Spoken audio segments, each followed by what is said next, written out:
So we are in the Wizard's Tower, or I should rephrase and say the greatest Wizard's ever tower. Mm-hmm. And we're in the room next to the greatest Wizard's ever room.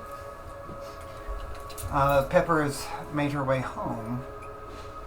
Her home for her whole life has been in these chambers in this tower.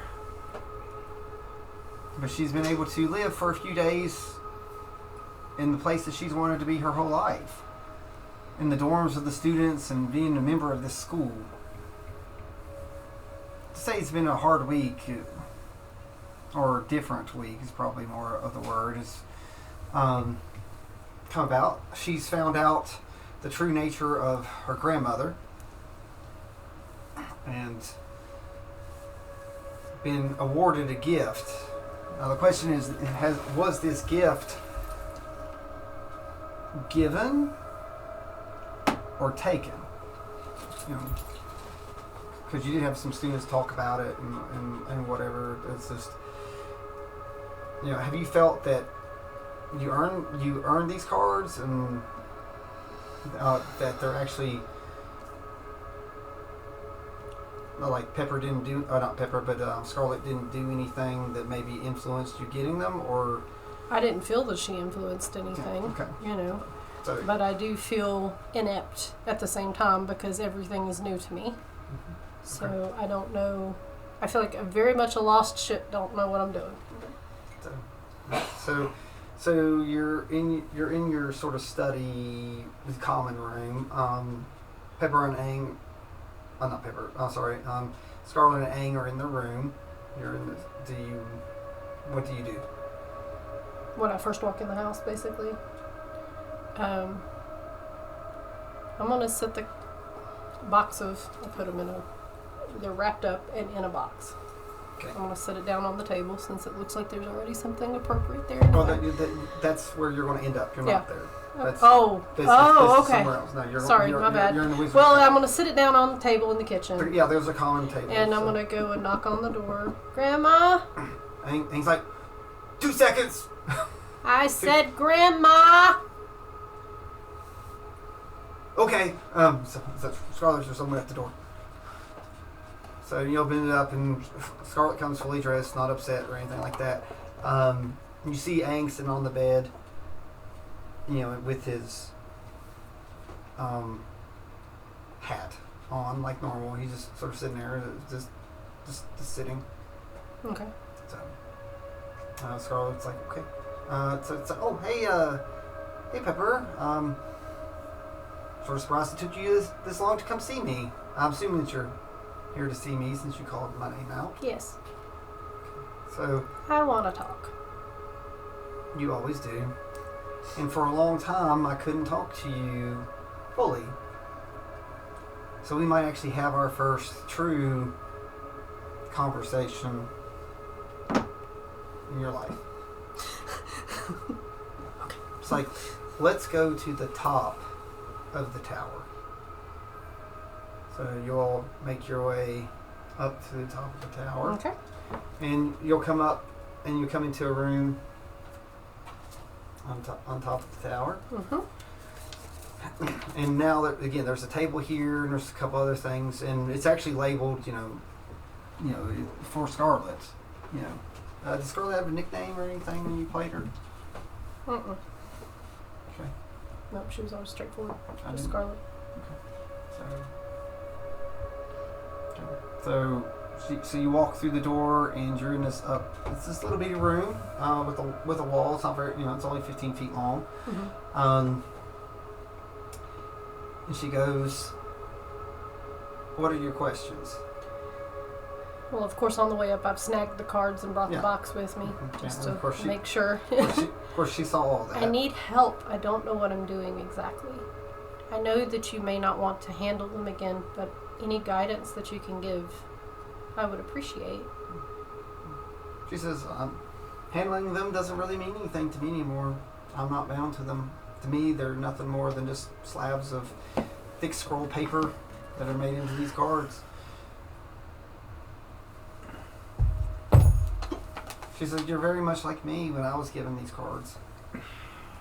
I didn't know anything about them. All I know is my first reading was by accident. It's like I kept ignoring the cards and ignoring the cards. Then one day some of them fell out. And it was my first reading. How did you learn to interpret them? How did you learn what they meant? They speak to you. Well, that's not creepy at all. So they don't speak so much of words as feelings and thoughts. And over time, the more that you do it, the more the thoughts and feelings come across. Each card has their own meaning and their reverse meaning. Don't dwell on it. Because all it takes is pulling one, whether you want it or not. The cards tell something. Sometimes you don't know what they are for. But when it happens, so you knew. Do you always ask a question before you pull one? They don't really work with questions. They don't work with questions that way. They work with outcomes. So you can go, is it about someone or something? So are you just thinking of a situation, pull a card, and voila? Most time, yes, or someone else can pull it, and it gives something. But the cards will let you know if it's folly, because sometimes the cards don't want to answer, and sometimes when you think it was folly, your answer becomes true when you don't understand it. As we talked the other night, or the other morning, when you pulled those, I learned about the bubble. I did not know what it meant because I'd not had them for a long, long time, and I was not really reading them. And one day I kept trying to forget the cards and not carrying them on me. And one day I came in to get something off a shelf and I knocked them over. At least I feel I knocked them over. I don't remember touching them, but over they went. And the layout of the cards gave an omen, which I ignored.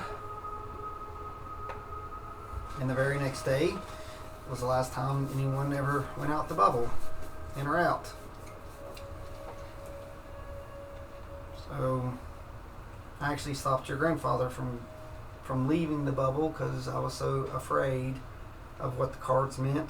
He stayed home with me that day and didn't go to class, and I guess I did something good with the cards because I would have lost your grandfather forever. Oh. Were Mom and Dad already gone when that happened? No. They left with an expedition. So I refused to read the cards in their expedition for them. They asked, and I told them that I felt that whatever I would read I would force into existence. I had done it with several expeditions before and read the fate of the expeditions, and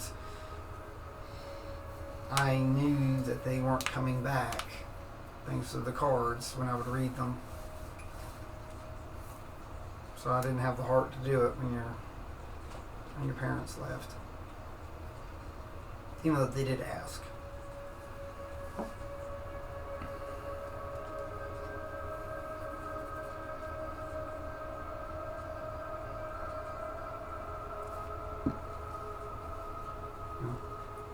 These cards are beyond me. They were created by a shadow. And what's scary is that I think they were not created in any type of evil, because then I think I could understand them if they were created in shadow and darkness to create darkness. But in my years of being here, there's nothing scarier or depressing than knowing that the natural neutral order is the most unforgiving thing there is. When what happens is because that's what's supposed to happen, or what happens is because we made it ourselves. So she just sort of looks at the cards. Do you just pull one? Or can you pull more? And how do you know when to pull more? So she tells you there's 3 ways to do it. You can pull it 1, and it just gives you a general reading if it's upside down or not. There's 3. You can pull 3 that sort of tells of a journey. So if you're looking for a journey, it could be the journey of your day, the week, or it could be your overarching journey. You don't know. Or if you really want to get really deep, you can pull 5. That tells you of the path and what you could run into and what you don't, and adversity and challenges to overcome in your destination. All have positives and negatives, but it also depends on what you want to know and how you want to know it, because sometimes ignorance is bliss. Sometimes knowing is just as terrified, because I want to pull, but I don't know if I want to talk about the subject matter. I can message it to you if you want. you can say it out loud. No, the character doesn't know if she really wants to talk about it. Like it would be a private thing. Yep. But I can let you know. So, honey, why don't you pull a card? I think I'm going to pull 3. Oh, you want to do 3? Right. Wow. Alright, so you shuffle 3. And,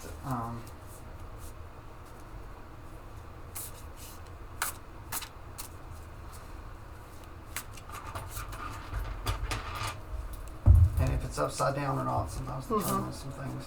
Alright, you ready? Mm-hmm. I don't have it pulled up, but... Okay, well, we'll just write them down if nothing else. 1, 2, 3.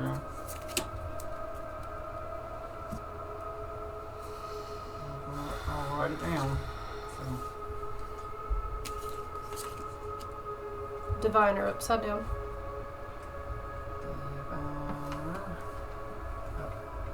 Okay. Horseman right side up.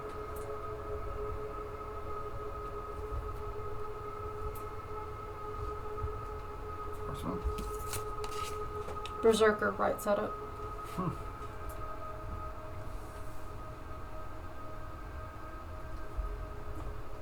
Alright, so the diviner's the only one upside down.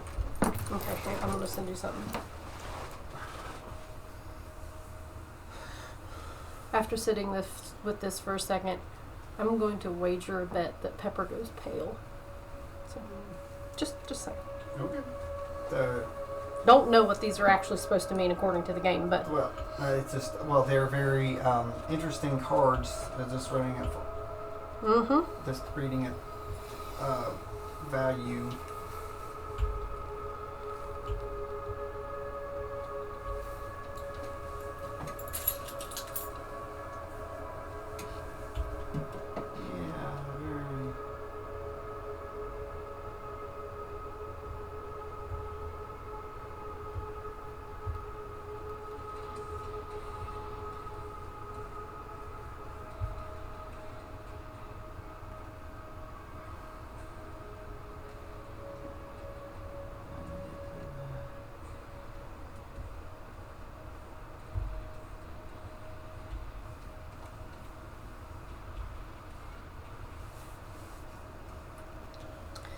Okay. Message sent.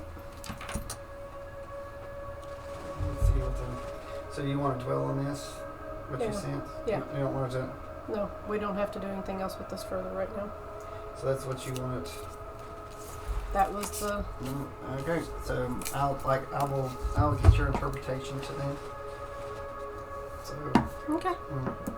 Here, what do you want to send? And I will, like I said, I will message it to you. Okay. So is there anything else you want to do with Pepper? No. So So again, she looks. So she just pulls one card, just for old time's sake, on your deck.